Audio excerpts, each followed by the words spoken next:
vocês? Eu espero que todos estejam bem. Eu vim aqui trazer mais um vídeo pra vocês. O vídeo de hoje é mais um caso criminal.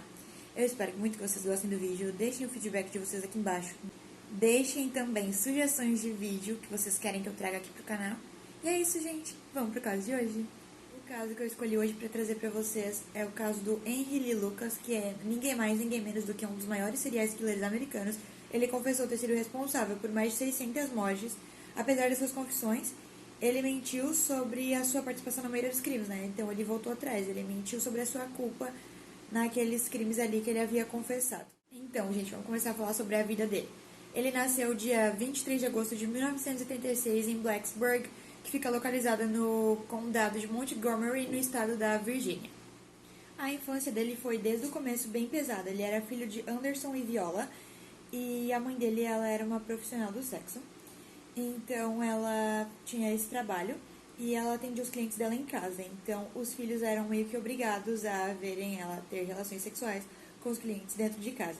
Então, desde o começo, a casa deles ela já não tinha uma harmonia e não tinha aquele clima de família, porque tipo, a mãe deles forçava eles a verem ela ter relações sexuais com outros caras. E a mãe dele, ela também, ela era alcoólatra e ela espancava os filhos dela. Ela tinha 9 filhos, ele era o caçula. Então, desde o começo, a infância dele foi bem sofrida. Dele e dos irmãos, né? Ela agia sempre de maneira muito agressiva, extremamente agressiva, para controlar os filhos dentro de casa. Então, era uma coisa bem pesada, assim, né? A mãe dele também fazia cross-dress, que basicamente hoje em dia é conhecido como travestismo, que é quando o homem se veste de mulher ou com acessórios femininos, e a mulher faz o mesmo, né? Com acessórios masculinos. E daí ela vestia os filhos dela com roupas femininas. Quando ele tinha seus 10 anos de idade, ele acabou se envolvendo em uma briga com o seu irmão e ele acabou então nessa briga perdendo a visão de um dos olhos. Esse comportamento agressivo dele se estendeu de dentro de casa para fora. Ele passou a vagar a cidade da Virgínia ali e passou a cometer pequenos furtos pelo local. Em dezembro de 1949, o pai dele, Anderson, ele tinha tido as pernas decepadas em um acidente de trem. Ele acabou chegando bêbado em casa durante uma nevasca e acabou vindo a desmaiar. E ele acabou falecendo de hipotermia, que basicamente ocorre quando a temperatura corporal ela se torna mais baixa do que o normal por algum motivo, que nesse caso foi a nevasca, né? Que é uma situação do meio ali em que a pessoa está, que interfere no organismo dela. Isso acontece quando o corpo perde mais calor do que ele pode gerar. Gente, agora eu não vou mais chamar ele pelo nome completo, vocês já conheceram ele pelo nome completo dele, agora eu vou chamar ele só de Henry, para ficar mais fácil. Então, o Henry fez a sua primeira vítima em 1951, que foi o mais jovem, Laura Burnsley, e ela tinha 17 anos na época. Ela recusou as investidas sexuais dele e que ele estava dando em cima dela. Ela não queria continuar aquilo, então ela acabou recusando tudo isso e não dando trela para ele. Ele acabou ficando com raiva e estrangulou ela até que ela viesse a falecer. Alguns anos depois, em 1954, ele foi então condenado em Richmond por conta de pequenos furtos que ele tinha cometido. Ele foi sentenciado a 4 anos de prisão. Mas em 1957 ele acabou fugindo, ele foi recapturado 3 dias depois e ele foi liberado dia 2 de setembro de 1959. Então ele nem ficou tanto tempo assim preso. Falando sobre a sua vida escolar, não teve, basicamente, porque na 6ª série ele abandonou a escola e fugiu de casa. Quando ele tinha 18 anos, ele foi condenado a 6 anos de prisão por roubo. Após ele sair da prisão, em 1959, ele se mudou para Tecumseh, em Michigan, e ele queria viver lá com a sua meia-irmã, Opal, né? Mais pra frente a gente vai descobrir o nome dela, no caso. Quando a mãe dele visitou ele lá no Natal, ela encontrou ele noivo e ela não aprovou a noiva dele. Então ela insistiu para que ele voltasse com ela pra Virgínia, mas ele não quis voltar, né? Em 12 de janeiro de 1960, ele teve uma briga com a mãe dele porque ela queria que ele voltasse com ela para que ele cuidasse dela e amparasse ela na sua velhice. Porque ela já estava ficando uma pessoa mais de idade que precisaria de mais cuidados, mas ele mais uma vez recusou e mesmo ela insistindo, ele não quis voltar com ela. E aí, então, ela bateu nele com uma vassoura na cabeça e ele, então, bateu ela no pescoço e ela caiu. Ele achou que ela estava morta, então ele fugiu. Mais tarde ele contou, tudo que me lembro é de ele bater no pescoço. Ela caiu no chão e quando eu levantei percebi que estava morta. Depois reparei que tinha a minha faca na mão e ela estava cortada. Viu que ela não estava morta então, né? Aí a meia-irmã dele, Opal, ela descobriu que ela estava viva, a mãe, né, numa poça de sangue, e ela ligou para emergência, mas nesse momento já era tarde demais, não deu para fazer nada e ela acabou vindo a óbito. Entre os anos de 1976 e 1978, ele acabou conhecendo Otis. Ele tem um sobrenome que é meio complicado de falar, por isso que eu só vou chamar ele de Otis, até para vocês entenderem de forma mais fácil de quem eu tô falando. E ele teve um caso amoroso com a sobrinha de Otis, que era conhecida como Becky, né? Mas o nome verdadeiro dela era Frieda Powell. E ele disse que nesse período ele matou centenas de pessoas e por diversas vezes ele tinha a ajuda do Otis. Otis, Henry e Becky, então, eles saíram da Flórida e foram para Stoneburg, que ficava no Texas. Eles foram para uma comunidade cristã chamada The House of Prayer, que é a casa de oração, né, se a gente for traduzir. A Becky estava com saudade de casa, então o Henry concordou em voltar com ela para a Flórida, né? Mas no meio do caminho eles acabaram discutindo e ela acabou pegando carona e indo embora com o caminhoneiro. Assim como o Henry, Otis também tinha um gosto e um apreço muito grande por necrofilia. E ele também acabou se entregando e cometendo alguns atos canibais. Para a maior parte desses episódios, eles foram acompanhados pela sobrinha pré-adolescente de Otis, que era a Becky, que ela se tornou amante e esposa de Henry. Mal sabia ela que ela ia ser mais uma das vítimas dele. E que ela estava caminhando para sua morte. O que ele fez com ela foi extremamente cruel. Ele desmembrou ela e colocou dentro de fronhas e espalhou em um campo, quando ela tinha seus 15 anos. Ele foi preso em junho de 1973 porque tinha algumas irregularidades com armas de fogo. E um tempo depois ele foi acusado pelo homicídio da Kate Rich, que tinha 82 anos, e do homicídio de Becky.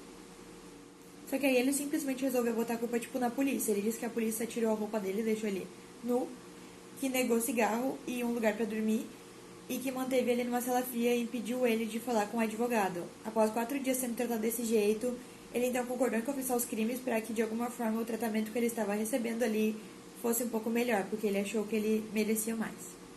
Ele então confessou os homicídios, mas disse que não poderia levar a polícia aos corpos das vítimas. Ele terminou sua confissão com uma adenda que estava escrita por ele mesmo, né? E ele disse: eu não estou autorizado a contatar ninguém, estou aqui sozinho e ainda não posso falar com o advogado, não tenho direitos, então o que posso fazer para vos convencer disso? As provas forenses do caso da Beck e de Rich, elas foram inconclusivas. Foi apenas encontrado um pequeno fragmento de um osso num forno a lenha, que imagina que era pertencente a Rich. Também foi encontrado um esqueleto quase completo que corresponde ao tamanho e à idade, né, de Beck. Ele acabou confessando esses crimes, mas mais tarde ele voltou a negar. Embora seja do consentimento de todo mundo que ele realmente assassinou Beck e Rich, né? Então, mesmo que ele negasse, as pessoas sabiam que, aquele crime tinha sido ele o assassino, que ele era o responsável por tudo aquilo. No tribunal, ele afirmou e confessou que ele matou cerca de 100 mulheres. Segundo ele, essa confissão ela tinha que ser feita, porque ele achava que a polícia ia obrigar ele a confessar com a imprensa sobre o caso. Ele foi para vários estados americanos com a polícia na tentativa de resolver vários homicídios que até então estavam sem solução. Eles acreditavam que o Lucas poderia estar ligado ou que poderia ter alguma relação com aqueles casos, né? Em dezembro de 1983, ele foi transferido para a prisão de Williamson County. E lá, no Texas, né, ele se estabeleceu e eles criaram a Lucas Task Force, que é uma espécie de departamento de homicídios não solucionados até então, as quais ele poderia ter alguma relação ou ligação. Ele afirmou que a polícia solucionou cerca de 213 assassinatos. Ele afirmou que ele confessou. Em novembro de 1983, ele foi transferido para a prisão de Williamson County. E lá, no Texas, né, ele se estabeleceu e eles criaram a Lucas Task Force, que é uma espécie de departamento de homicídios não solucionados até então, as quais ele poderia ter alguma relação ou ligação. A polícia, então, solucionou cerca de 213 assassinatos. Ele afirmou, então, que ele confessou esses crimes para melhorar suas condições de vida, porque, segundo alguns relatos, ele era raramente algemado, ele estava autorizado a vagar pelas esquadras da polícia e prisões, ele tinha até o conhecimento de algumas senhas de porta para poder abrir as portas da prisão ali, e ele era levado a cafés e restaurantes. Ele começou a se acostumar com essa vida boa, né, com esse comodismo e esse tratamento, e ele dava ordens para a polícia muitas vezes obedecia as ordens dele, sendo que ele era um prisioneiro, né. Alguns membros da polícia começaram a desconfiar dos crimes, então, das confissões. Eles inventaram crimes. Eles passavam a questionar ele por várias vezes. Ele até lia os relatórios da polícia e depois ele era de novo questionado, onde ele relatava as mortes com todos os detalhes possíveis. Ele afirmava pertencer a um culto satânico e canibalista chamado The Hand of Death, que significa a mão da morte, né? Que levava ele a participar de filmes que mostram a morte ou homicídio de uma pessoa sem qualquer efeito especial. Que levava ele também, a matar Jimmy Hoffa e a dar veneno ao culto de Jim Jones, que mais tarde ele cometeu suicídio em massa, mas os seus relatos eles não batiam com as provas que a polícia tinha. Ele confessou ter matado Kirby Reeves em Smith County, no Texas, mas uma folha de pagamento comprova que nesse período do crime ele estava trabalhando na Colin Mushroom Farms, que fica em Colin, na Pensilvânia. Ele confessou também que ele assassinou Elaine Tollett, em Tulsa, Oklahoma, enquanto registros médicos indicam que ele estava num hospital em Bluefield, West Virginia. Chris Piazza, que era um advogado de Little Rock, Arkansas, ele escreveu sobre um homicídio e roubo que ocorreu em 1981, em que ele se dizia envolvido. O testemunho do Henry é dúbio, para dizer o mínimo, e que ele era inexato em quase todos os detalhes. Eu vou falar agora um pouquinho sobre a morte. A morte de Otis, que era o comparsa dele, ocorreu em setembro de 1996, devido a uma cirrose hepática, né? A cirrose ela pode ter várias causas, e esse foi o motivo pelo qual ele veio a falecer. O Conselho do Perdão e Palavra do Texas votou para que mudasse a sentença de Henry de pena de morte para prisão perpétua. Então, eles mudaram para prisão perpétua e ele morreu em 12 de março de 2001 por conta de uma falha cardíaca.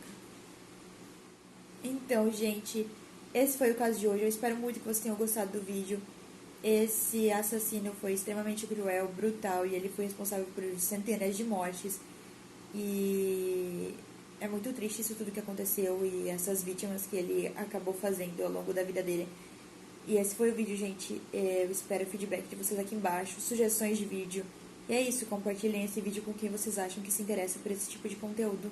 E é isso. Até o próximo vídeo. Tchau!